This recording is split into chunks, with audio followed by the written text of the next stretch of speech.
بسم اللہ الرحمن الرحیم۔ السلام علیکم۔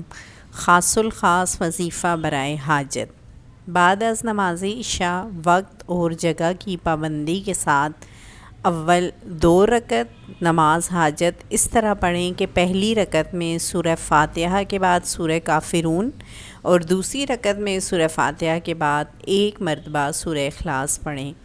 2 رکعت جو آپ نے نوافل ادا کرنے ہیں اس میں پہلی رکعت میں آپ نے سورہ فاتحہ کے بعد سورہ کافرون پڑھنی ہے اور دوسری رکعت میں سورہ فاتحہ کے بعد آپ نے 1 مرتبہ سورہ اخلاص پڑھنی ہے۔ بعد سلام کے رخ قبلہ کی طرف کر کے اول و آخر 11 بار درود ابراہیمی پڑھنا ہے اور درمیان میں اس وظیفے کو 1200 مرتبہ پڑھیں، یعنی اس کی آپ نے 12 تسبیحیں پڑھنی ہیں۔ وظیفے کے درمیان جو مقصد ہو وہ خوب ذہن میں رکھیں اور جب تک آپ کی حاجت پوری نہ ہو وظیفے کو جاری رکھیں، انشاءاللہ ضرور کامیابی ہوگی۔ وظیفہ پڑھ کر اللہ کے حضور عاجزی کے ساتھ اپنی حاجت کی دعا کریں، انشاءاللہ آپ کی دلی مراد پوری ہوگی۔